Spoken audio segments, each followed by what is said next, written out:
Cindy. I'm the tireless tangler, and you've arrived at day 55 of the 100 Days of Zentangle Project 2020. Thank you all so much for being with me today from all over the world, and let's get into it. Today's tangle is going to be, it's IXO backwards, OSCi. We're just going to call it OSCi. It is by Mina Hsiao, I hope, and she is a CZT. This is a very easy tangle. I chose it because it was in the section for grid tangles, but I found as I explored it that it was not truly a grid. Well, maybe it is. It can be fit into a grid, and we'll go with that. What it is a lone element that looks like this. It's done in an oval with an S division and just a little curlicue and a dot, or in a straight line and a dot. And that's the whole thing. But what you can do with it is many things. You can put it into a grid pattern. Now, at Tangle Patterns, Linda Farmer had this done into a grid pattern where she just alternated the direction that these came in on each row, like this. So you can do it like that. Mina, in her step out, has some art that looks like this, where she's used half of the box and then done a little S curve or something from that down. I'm not exactly sure. And then she has that straight up and down, just like with the single elements. So it can become a grid pattern, but I think it's most versatile if you take it out of a grid and let it be an element sort of like zinger or fescue, used for embellishments. But I also had an idea about how I could do this as a focal point. So let's get to it. I want to step this out on this example for you so that we can get right into the tile. And I've drawn this a couple of times already, but let me do it again. This starts with an oval.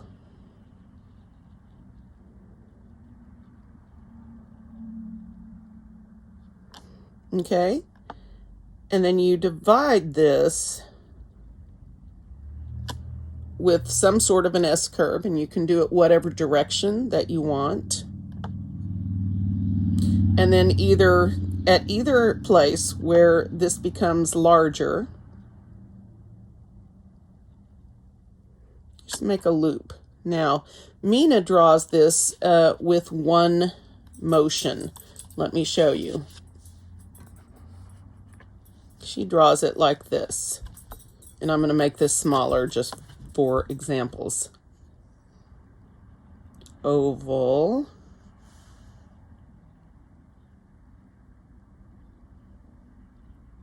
And it's a continuous line tangle. Now, that can be confusing. Let me do it again and see if I can do it right side up for you.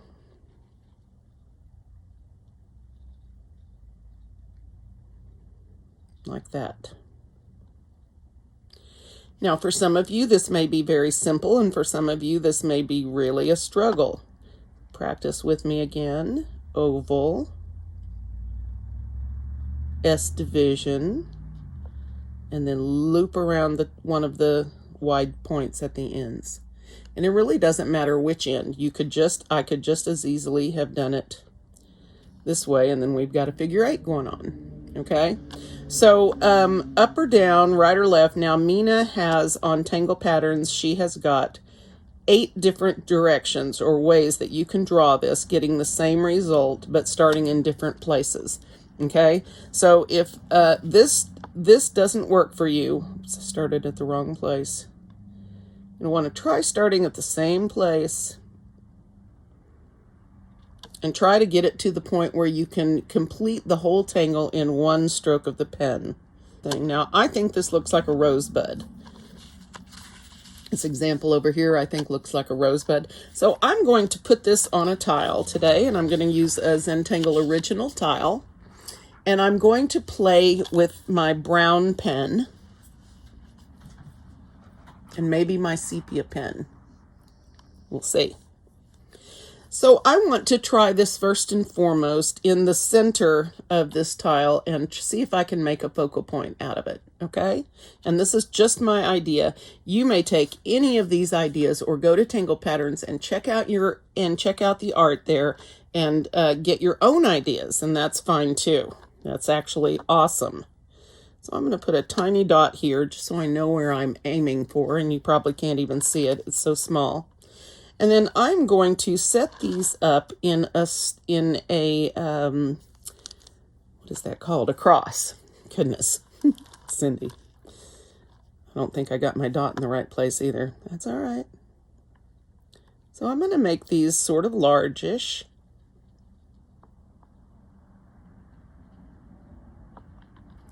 And I'm going to want my little flower thing to point out. So I'm going to do this direction, divide with my S shape, and I'm going to put my loop here on the part that is pointed towards the corner, okay? And then instead of a single little element, I'm going to put 3. One I'm going to slightly curve in the middle. One I'm going to put shorter to either side, like this. Okay, then I'm going to turn my tile 180 degrees so that I'm pointing at the next corner. And I'm going to draw another one of these, hoping that I can get them similar in size. Oh, this is way, way, way bigger. Oh, the joy and excitement of Zentangle. It's all right. We'll see in just a minute how bad I got. I'm going to try not to be distracted today. Okay, well, that's not so awful. It's a little bit larger. We'll see if we can sort of mitigate these with these other two. So I'm going to come right back down here. And even though I didn't touch, which is what I intended to do, that's still going to be all right. Whoops. Well, this one's going to have an extra lip on it. That's all right, too.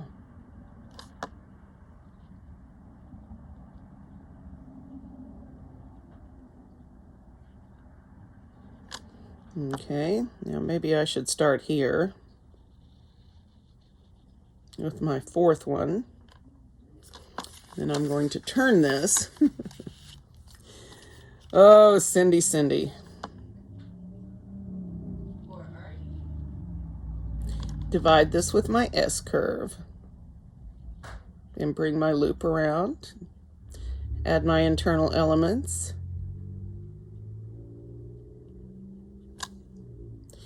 And there we have it. Now, as far as what I'm going to do in here, I'm going to black this. And, well, I meant well.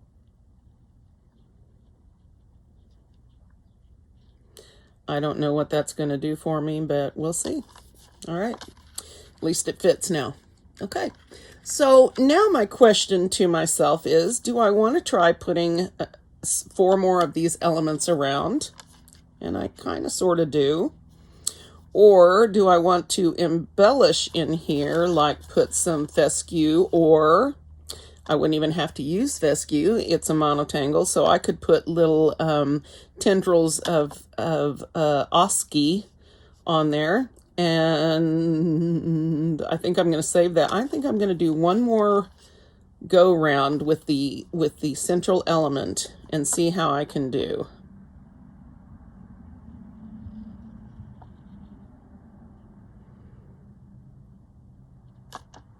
We'll just tuck it in.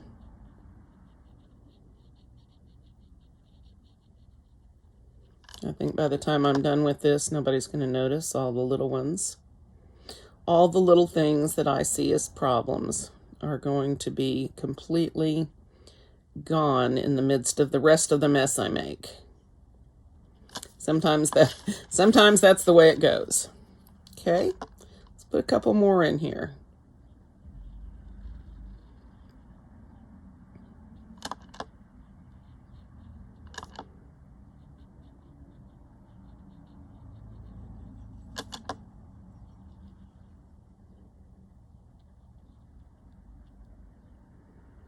hopefully you guys don't have trouble with this basic shape. I mean, I know you guys have got the oval part down.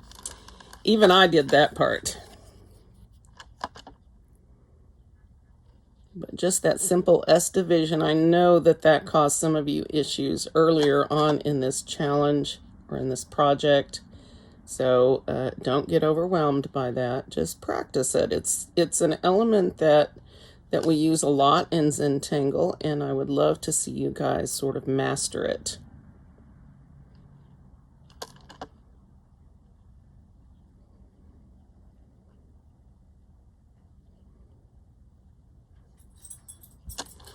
One more. And I think we'll have our little rosebud bouquet where we can just decorate and embellish and have fun. And I do kind of, that works fairly well where I sort of tuck the base in of behind some of these other elements in black. I think that's going to work just fine, hopefully. That one got a little bit high, but that's okay. And, you know, we could also do Eddie Purr in the middle of these. That would actually work really easily and well. So something else to think about. Okay, so now what am I going to do to embellish this? So I think I already decided that I like a little aura line. So I'm going to come from here and from the base and just treat it like that.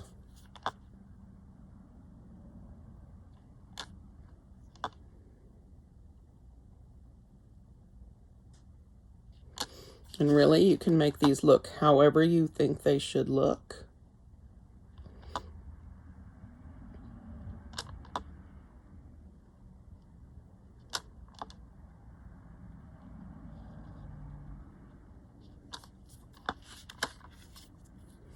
Now I'm really trying to get those a little bit more narrow. But sometimes you get what you get. And as I tell my kiddo, then you don't throw a fit. Or do you? Well, you do. It's my little fit-throwing boy.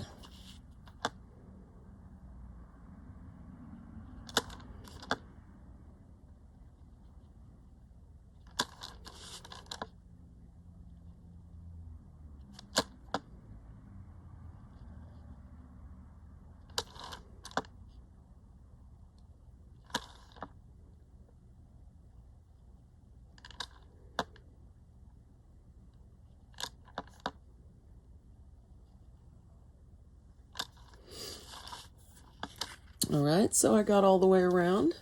So this is as far as I am with embellishing at this point.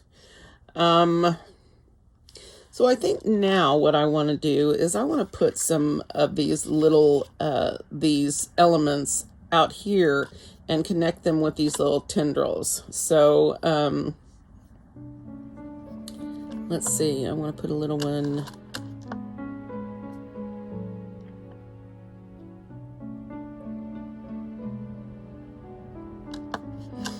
And then I'm going to put a little tiny base on this.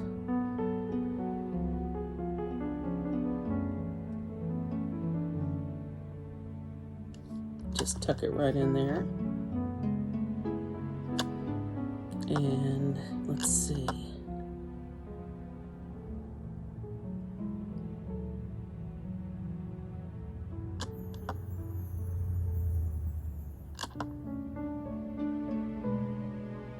These are just fun to let your imagination go wild with. So I expect to see some wild and crazy things from you guys. Turn this one a little bit differently.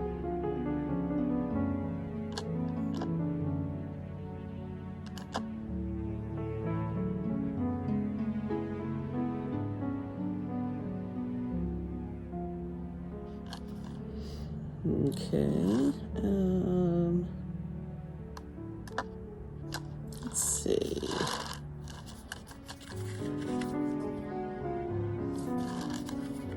Let's put one more over here and point it this way. Something wacky and fun.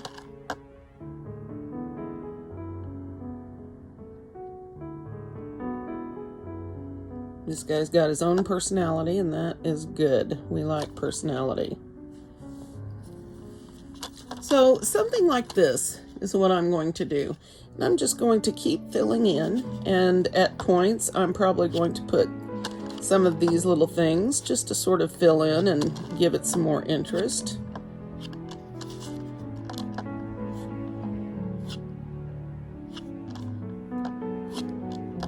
Just put in some little flicks.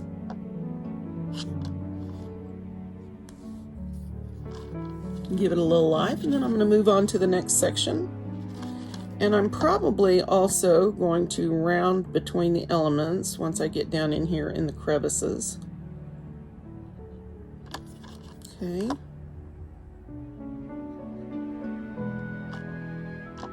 Let's see.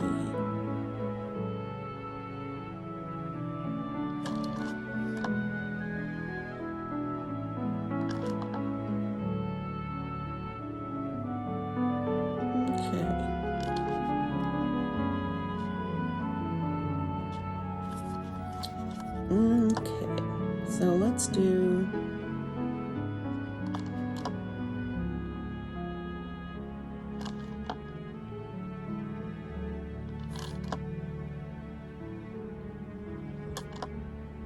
I'm just going to draw them in. Get close enough to see what I'm doing.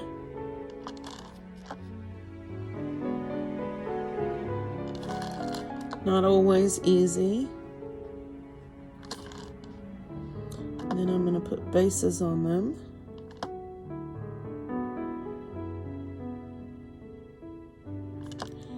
Take your time when you embellish. Take your time when you do everything, but especially when you embellish. The more careful you are with that kind of thing, the more neat and nice and cool your result will be.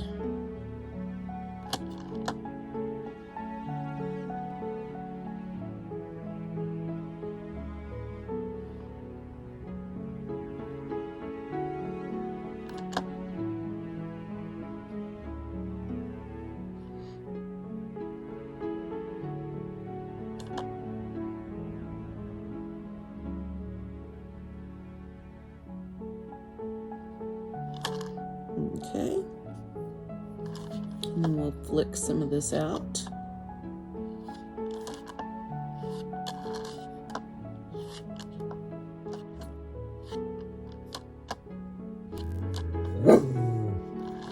Calm down, bud. Zim.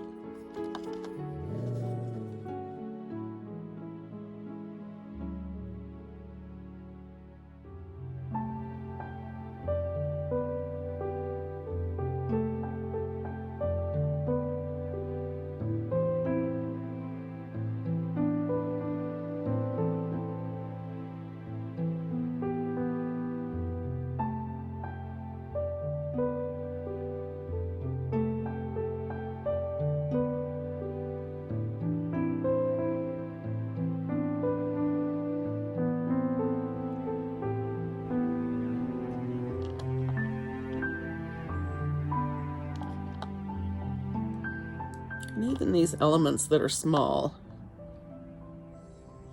give them the attention they deserve.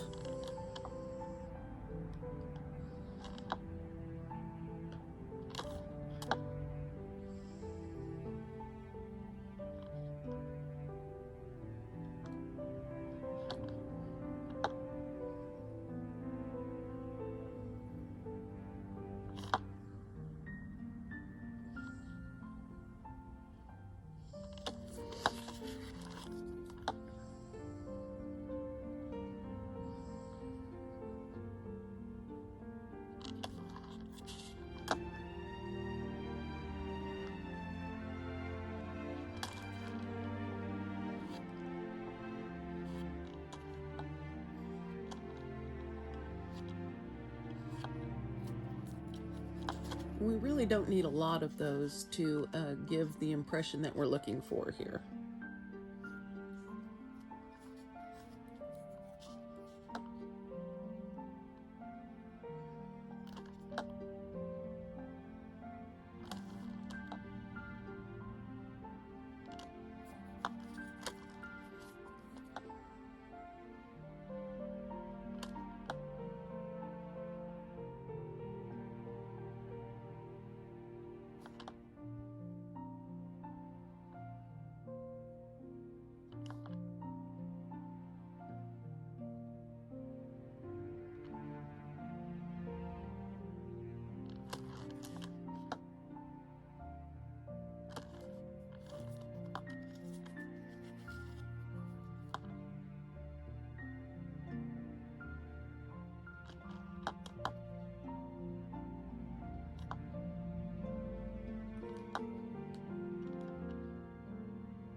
So I think starting with the single elements is the easiest way for me. You may find it easier to do your stems first or do things in some other order, and that's absolutely okay.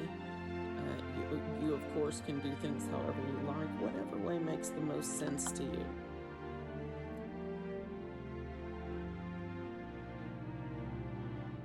Don't worry about getting it wrong. If by chance you do make a mistake, which we don't believe in, we don't believe in them, so you don't have to worry.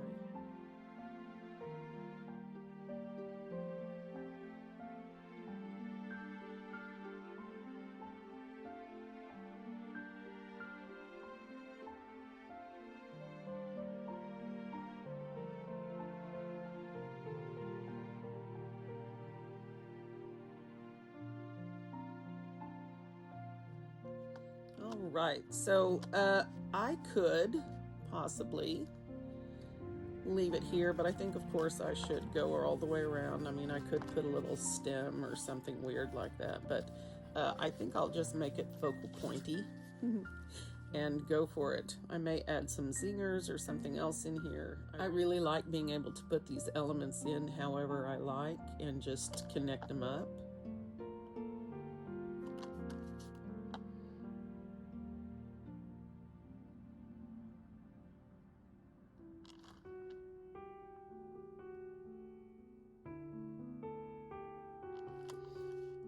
My hands are giving me a time today. Sometimes when I watch the editing, I can see my hands shaking. It just weirds me out. But you know what? Even when that happens, everything still turns out okay, usually.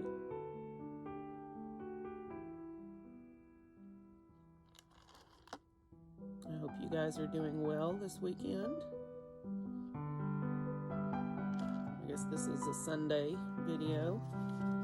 I get very confused on what day it is, what week it is, what year it is.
Now,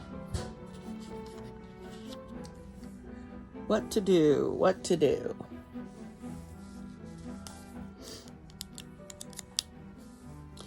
I think I am going to shade with a pencil today. And I'm going to start by putting just a little bit of color right where the elements meet up. And if you've got one that sort of looks like it's tucked back, I want you to go ahead and enhance that with your pencil. Just putting down a little graphite along the edges and the base.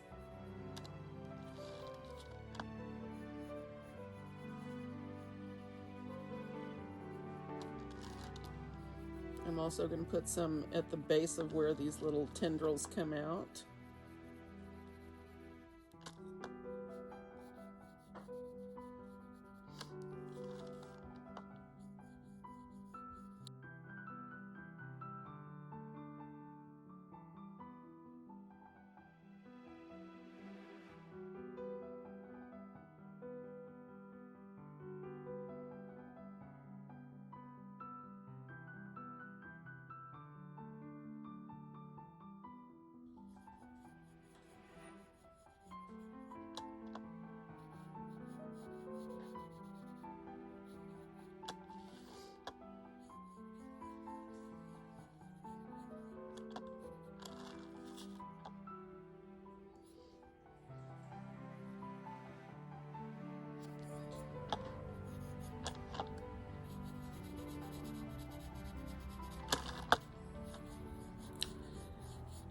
And once I finish with those side elements, I'm going to be adding more shading at the base of all of these where they come together. Okay. Then the next place I want to hit is right inside this little bathrobe fold. Doesn't this look like a bathrobe right here? So anyway, I'm going to put some shading right there along this line.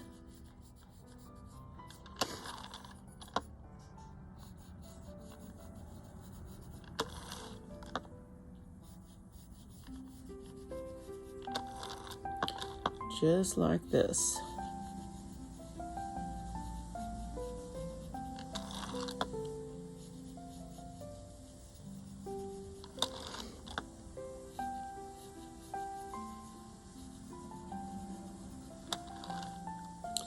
All right, so I'm going to buff some of this out, blend it, and see where we're at then. Now, I don't want to bring very much of this color up into these elements. I want it to stay mostly here at the base. My goal here is to just not have sharp edges. Well, I'm just going to really gently, I'm barely brushing the paper here, the surface. And I'm just going to barely blend this out. I'm using really, really light touch. Just enough to get the graphite to blend in with the tooth of the paper. I'm really not scrubbing at all, just lightly dragging it over the surface.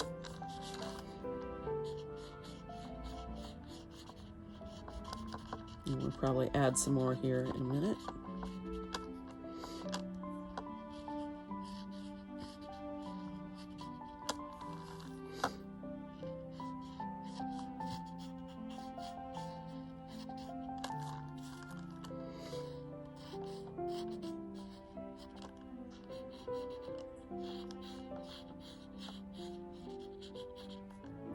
Remember, I'm keeping most of this graphite right down here at the bottom where it's going to do be the most effective.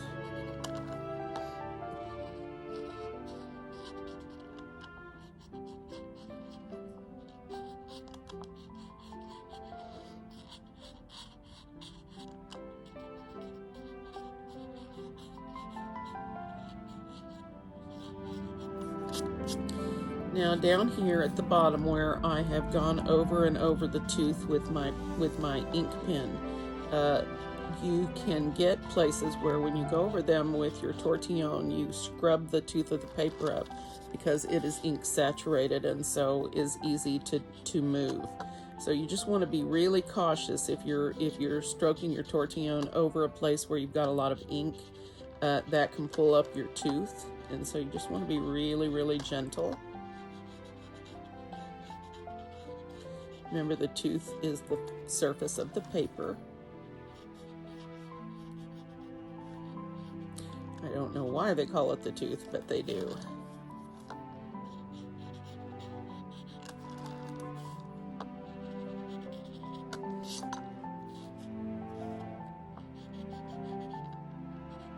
Okay, now let's take a look, see if we missed any spots right here.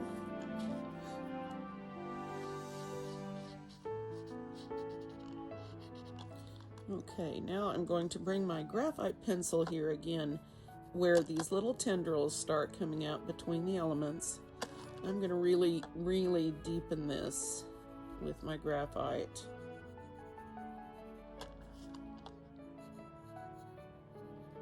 We really want to enhance the feeling of going beneath, behind, underneath, you know, all of that. We really want to enhance that.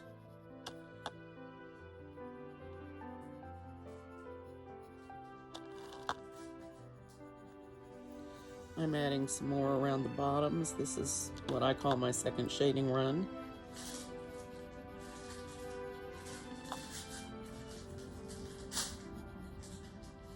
If you really want to learn shading, I recommend Annie Oken's book, ebook, Shading Fearlessly.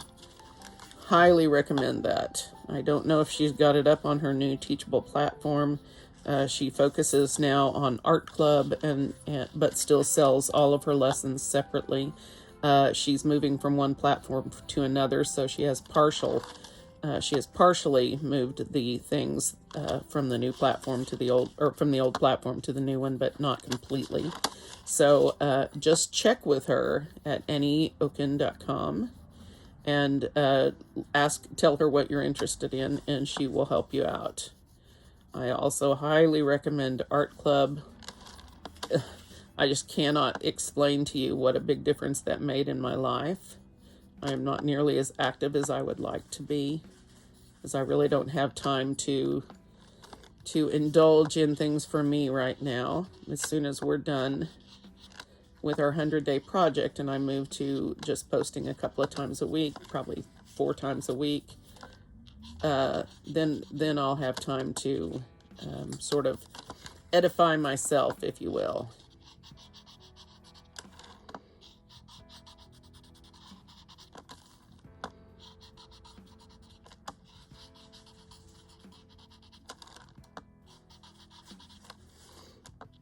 And we still gotta get some more of this in here. Got distracted again. Okay, Simba. He just farted. He doesn't see any reason why he can't share all of that with everyone. He's sort of related to the boy like that. I don't know what it is about boys and farting, but it's quite unpleasant from a female's perspective. But then, they're boys. What do you want? And I do like my boys. I don't know what I would do with a girl. Probably have somebody to enjoy art with.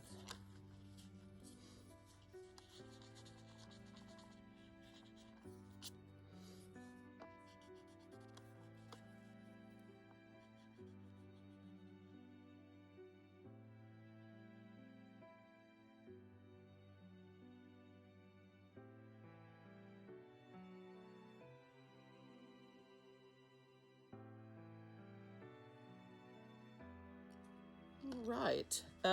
This is really pretty, I think. Again, it's hard for me to tell, but I really like the result. I'll just stick my chop in here, and what I may do is take my pumpkin orange Verathin and go in and add just a little bit of color here and there, because I think that's going to go really well color-wise with what we've got. And just do some contouring like that. But this is basically where I'm going to stop for today. I hope you guys have enjoyed this pattern. It's very simple, but has many, many applications. You know, you can line these little elements up along a border. You can do them top to bottom, or you can do them side by side. You can have a ribbon tangle out of that. So lots and lots of possibilities. I hope you guys have enjoyed this video, and if so, I would love it if you would give me a like or a comment or both, and I will see you back tomorrow for day 56. Bye-bye.